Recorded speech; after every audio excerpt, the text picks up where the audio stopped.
Very excited to have you on this next episode of Brewtifully Made. We are going to look up our sketch, our little doodle prompt for today. So get that together on one and draw. And it looks like it's an owl as a barista. So how interesting. At least it's an animal. I feel like I have a lot more, I guess, forgiveness with myself when it's an animal, because it can be my interpretation of an animal. But today I wanted to share a little bit of insight and just my personal opinion and experience with really defining who you are as an artist or as somebody kind of chasing their dreams and wanting to achieve something that they have been thinking about for a long time. I feel like there is a lot of imposter syndrome that happens. And imposter syndrome, if you've not really heard of that term or maybe don't understand what that term is that you feel like you aren't being true to yourself, that you're pretending to be or do what you're dreaming about instead of all in or fully believing in yourself. And that's very common. It's especially common, I feel like, in the creative realm. That is discussed in every class I've ever taken, in any circle I've ever been involved in. And people just continuously feel like they're never good enough. Yeah, I don't know how to get past that other than to really support people and ask for really some grace with yourself. I think a lot of us look towards one another for not just validation, but we look towards one another to have belief in what we're thinking and wanting to do is doable, is achievable. And I think about some of the great people or amazing people or the people that are in, I guess, more of the public eye, that when you watch their documentaries or their stories, like, oh, they'll never achieve that, or that's something that's never been done before. And you hear that always at the beginning of their stories. Like, this person wanted to develop a amusement park in the swamp of Florida and no one's ever done anything like that. And then Disney World and Disneyland and everything has come from that mind and that creativity. Apple products with Steve Jobs, no one ever had set that groundwork. Henry Ford with the car, I always love the statement, and I'm just gonna just totally botch this, but when was asked how could he make something go faster, and he said, they would have wanted more horses rather than thinking outside of the box and doing something completely different by developing a car. So just being true to your instincts and sticking to your dreams and wanting things to happen, that needs to be almost like 90% of your motivation. I don't think that it is helpful to rely on everybody else believing in you too. And I think that it's really important to surround yourself with people that support you and you support them.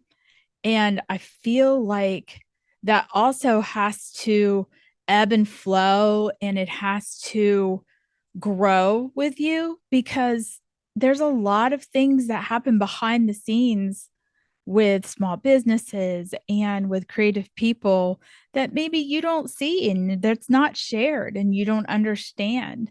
And so when you feel like, no one's, liking my work, or nobody is choosing me for the latest, request, and, my art isn't being selected, it's okay, because that's just not that audience at that time. That it's totally acceptable. The world is huge. Think about all the people that have been denied any kind of audience and then eventually meet their dreams. Of course, J.K. Rowling is one. Books got rejected. Tons of writers, for example, have been rejected over and over and over again. I saw a quick TikTok this morning, and it was like the little videos of Taylor Swift when she was younger and taking on Nashville and going at 11 years old, dropping off CDs, wanting people to hear her music and getting rejected over and over and over again. Of course, that was an 11-year-old's dream and just pursuing that. And then recently her tours have just exploded. It's okay to have big dreams. That's the whole thing. Having big dreams, that's not the hard part. It's believing in yourself. That is what you have to continue to do. And you're not going to get the audience that you want every time that you put something out there. And that's okay. You have to understand that. Not everybody is going to like you. Not everybody is going to want what you're doing all the time, every day. And you have to understand that that's not a failure. Failure and fear of failure, I feel like those are the biggest obstacles. I mean, we only have a certain amount of time. Everything is limited when it comes to time. And you just have to continue to pursue it. And you really have to believe in yourself before you expect anybody else to believe in you. And just put the effort into it and enjoy that process. I can't state that enough. I can't, I have no other way to just say, do what you love. You really have to do what you love. And if you're doing something that you don't love at the moment, find a way to just sneak in a few moments of time per day and do just what you love for yourself. I literally have to get up in the morning very, very early, usually 4:30, 5 o'clock, to do my art before I start work. And I absolutely have to do that because it's like breathing to me. It's like I have to get that out of my system. And I talked to a few other artists that feel that need and that can understand that and do something very similar. But it is also one of the reasons that I doodle while I take notes and stuff, because I just am a visual person and it helps me learn and it helps me comprehend. And I feel just making marks makes me remember things that are being said. And I was doing it in a meeting yesterday. I mean, I was drawing like these boxes and squares and stuff, but it just helps me process what's going on. And that's how I work. And everybody has their own thing. Everybody has their own approach to achieving their dream and doing something that they want to do and opening a small business or pursuing a career, going to college and pursuing a trade or finding something that you love to do. That's all something that takes belief in yourself. I know when I went to college, my parents had never gone to college. And I had no idea like what to expect. And I shared that in the first episode. And by the time I had children and wanted them to go to college, I wanted them to experience 100 times different things than I did because I wasn't able to live on campus. And I didn't really get to pursue 100% what I wanted to do. And it was just like, whatever you want, do whatever you want. And raising girls as independent as I could was just a top priority to me because I wanted them to feel supported in everything that they chose to do. Even if I thought it was going to be a really tough decision, that was their decision. And I feel like as an artist, however you tumble upon your style, that's your decision. You can get inspired by other people, but that's okay. Just continue with your path and how you do it and practice it. If you're pursuing a business and there's 100 of them already in your area, that you're passionate about what you're doing, bring that passion and bring that difference into what you're doing and make it stand out.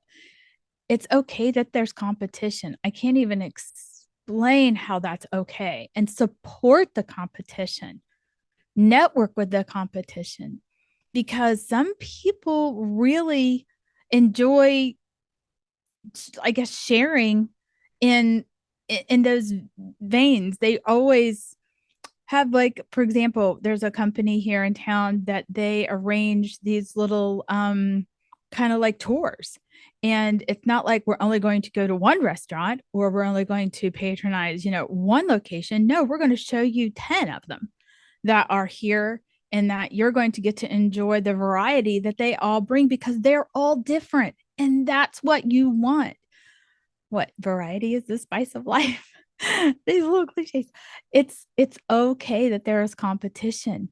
You don't have to get upset about it. You don't have to feel threatened by it. There is so much to offer that you do that nobody else does.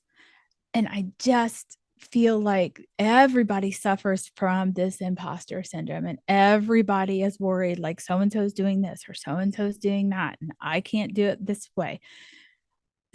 Share how you're doing something, teach what you know.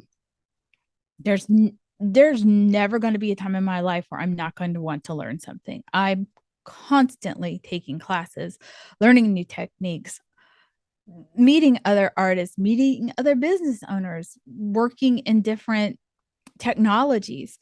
I absolutely love learning and wanting to know what's going on out in the world. And I'm, drawing this little owl and thinking, how many coffee shops are here? And I love them all. I love shopping and getting the different flavors and telling people to go to them and supporting them. And it's okay that there's multiple ones. My gosh, that's what makes it brilliant, that they can all stand on their own because they're all different, and that's all right. So I really just want you to feel that internal push from yourself that you need to believe in yourself before you want anybody else to believe in you. So continue to share on social if that brings you joy. And if you get 10 views, who cares that it's 10 views?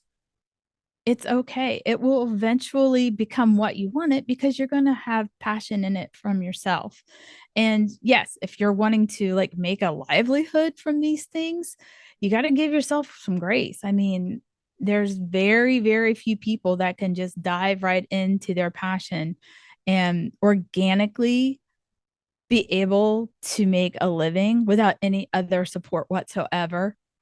I mean, if you're working a job like me, and you're still making and creating as a freelance opportunity on the side in your spare time, that's totally okay. You can still dream one day that that's going to be like the full time thing that you do. Do what you need to do, but continue to create that dream and don't let it die. Don't let it go, and find the joy in it, because then you're going to inspire other people, and that's what makes them want to support you and to care about you, and then they feel they can do the things that they want to do. It really is a positive ripple effect, and everybody is going to have struggles, but that's the best thing about networking with everybody that's trying to do these things, because then you're dealing with trying to get financing, or you're dealing with trying to get a space, or you're also dealing with trying to build up community, and then you can like work together to do that. And sometimes those relationships, they'll find an end, then they'll start again, or maybe that they'll change because someone's growing faster than the other, or maybe that product line isn't something that they need anymore. My gosh, don't take it personally. Don't get upset about it. It's okay. There's so many times that I've worked with so many different organizations, and it was like, okay, we were able to use you for this, and that was great. I'm still going to patronize them. I'm still going to shop from them. I'm still going to support them. it's okay that you don't need my services anymore. That's life. I mean, I'm not going to get mad about it. So that's what you need to do. That's what you need to remember, that it's okay that things move and change, but never let that deter you. Always believe in yourself first. So I just wanted to share those thoughts today because imposter syndrome is a real thing. And even people that have been in their businesses for years, they also feel it. And they're usually the ones that sometimes don't reinvent who they are because they're so afraid of change. And they feel like everybody's already copying them. And so they feel like they've set that threshold, that they've set that bar, and they haven't. And we've seen multiple big conglomerations, fall, that have been around for decades and centuries, and they're no longer here. So always be open to learning and growing and collaborating and recollaborating and supporting one another, especially in small business, especially in small circles. And there's creativity in everything. There really is. It's really important to support creative people because you're going to need creativity for everything from not just art, but marketing and business and finance and just everything. Everything needs to have a creative spin. So somebody feels a connection to it. Um, but I just wanted to share those thoughts with you today and hope you have a wonderful weekend. Happy Friday. And just remember that you're beautifully made. And I'm excited to talk to you next week. Take care.